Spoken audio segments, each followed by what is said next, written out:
You'd better get bright, pal. We got a show to do. Then we got to figure out When some way to hearing the collect that name gate money, Blues get it to the Cook Brothers, County Assessor's one office might as soon as they open immediately in the think morning. of the side-ripping Joliet, humor Jake, of comedians Elwood John Blues. Belushi and Dan Aykroyd. However, before the movie Blues Brothers, Two men with a there mission. was Tom and Dick Smothers, the comedic pair of brothers who gave laughter to audiences as the Smothers Brothers. There was a pair of black blues brothers who migrated from the south to the north, setting their gritty storytelling blues in a city called Chicago.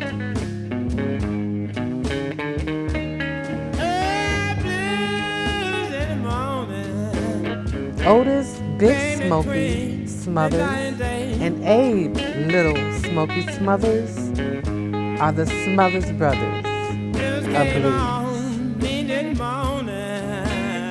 The Mississippi Delta. Contrary to popular belief, the Chicago Blues did not begin in Chicago. It began in the Mississippi Delta. The Mississippi Delta is a northwest section of the United States in the state of Mississippi. It lies between the Mississippi and Yazoo rivers. Known as the most southern place on earth, not because of its location, but because of its distinct racial, culture, and economic history. The Delta was one of the richest cotton-growing areas in the nation on some of the most fertile land.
Going to Chicago.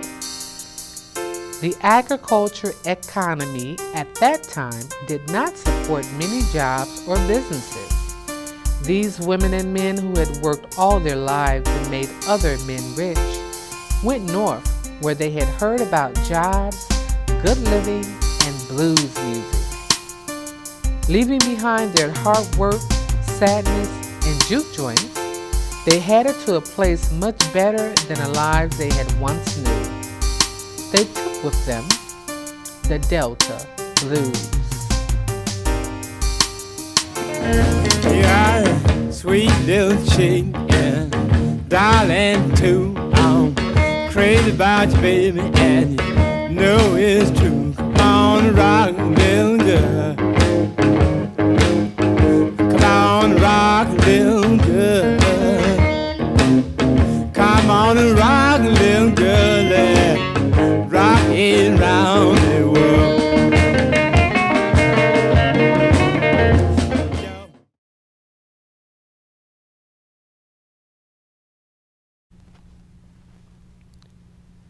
During Indian removal, tribes were forced west of the Mississippi. Many slaves were brought up to Delta towns by riverboat from slave markets in New Orleans or from Mississippi and Louisville. By the 19th century, cotton had become Delta's premier crop. There was high international demand. Mills in New England and New York also demanded cotton for their industry. And New York was closely tied to the cotton trade. Many Southern planters traveled there frequently for their business and cotton-related exports. Demand for cotton remained high until well after the American Civil War. The soils of the Delta became erosion and exhaustion filled due to flooding. Following the Civil War, 90% of the bottomlands in Mississippi were underdeveloped.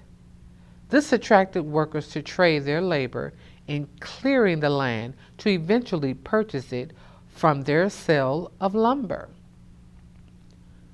Tens of thousands of migrants, both black and white, were drawn to the area. By the end of the century, 2/3 of the independent farmers in the Mississippi Delta were black. Sharecropping and tenant farming replaced the slave-dependent plantation system. Going to Chicago. The agriculture economy at that time did not support many jobs or businesses. These women and men who had worked all their lives and made other men rich went north where they had heard about jobs, good living, and blues music. Leaving behind their hard work, sadness, and juke joints, they headed to a place much better than the lives they had once knew. They took with them the Delta Blues.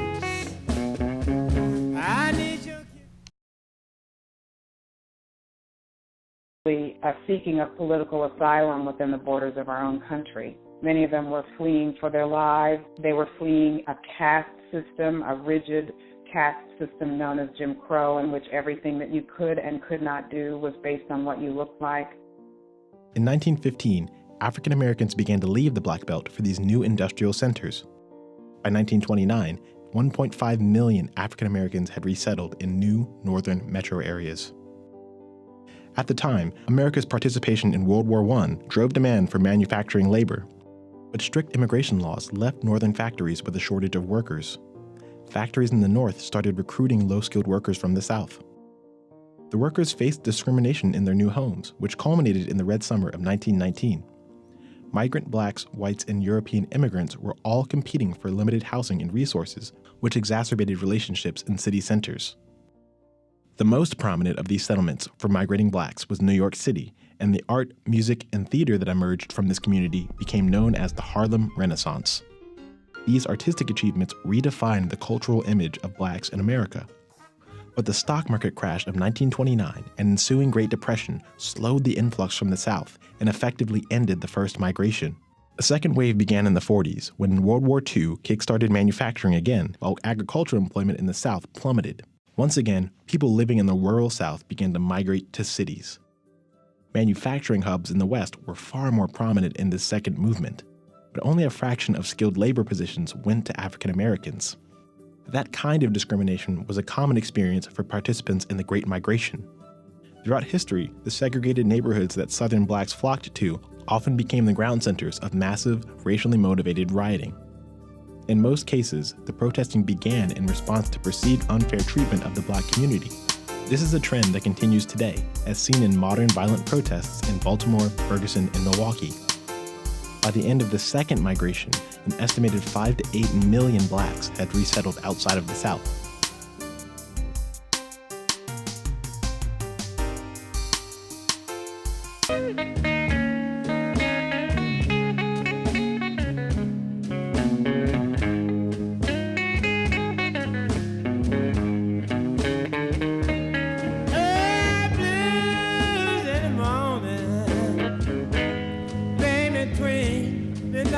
Arriving in Chicago, just 3 years after Muddy Waters arrived, Otis Smothers, later known as Big Smokey, arrived in the Windy City on December 21st, 1946. Not knowing he would be among the pioneers who would put Chicago on the map, giving Chicago its sound known as the Chicago Blues.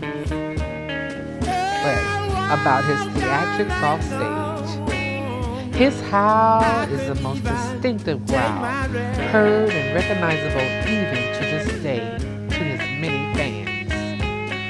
You probably remember his portrayal in the movie Cadillac Records by actor Ian Walker.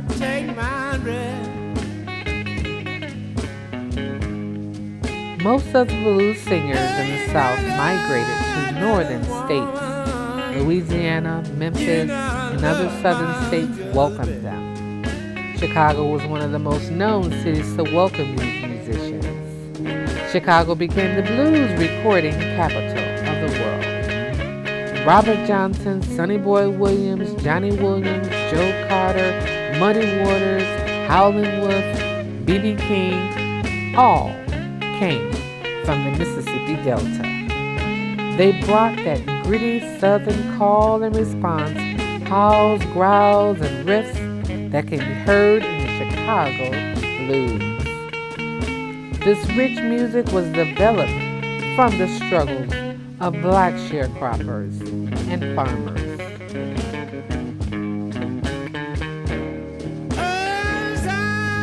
One of these men was Otis Big Smokey Smothers. At 17 years old, he had seen enough of the cotton fields, his hands swollen from picking cotton and rounding up pigs and cows. These same hands had learned how to pick the guitar. He had played at school socials and became an eager learner, taught by his aunt, known as Aunt Sang. What in the world gonna happen to me?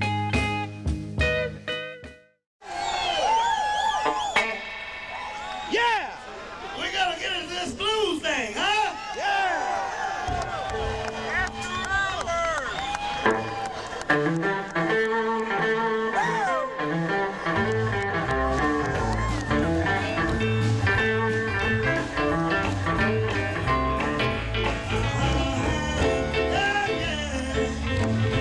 You don't love me, I know.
said, everybody says C. C.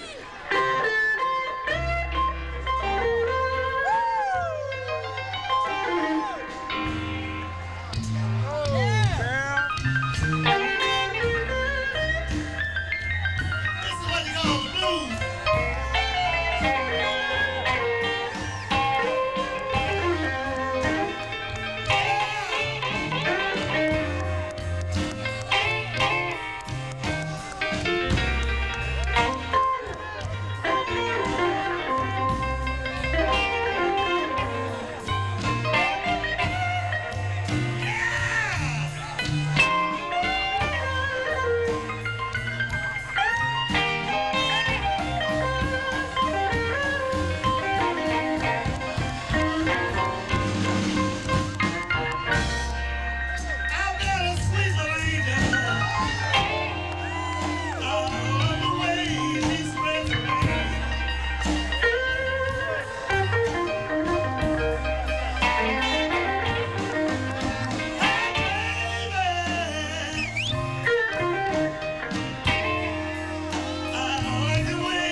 I definitely feel like my grandfather and my uncle played a big part in contributing to the Chicago blues scene. As far as that goes, they were definitely underdogs in my opinion. And they accomplished many things that I'm still looking to accomplish in my career. And in many ways, they inspire me because, growing up, listening to their music and seeing what they've done, it's like, okay, I can do this too. And it was like, let me go ahead and continue this legacy. I thought of that at a young age. I'm like, I want to do what my granddaddy was doing. I want to do what my uncle's doing.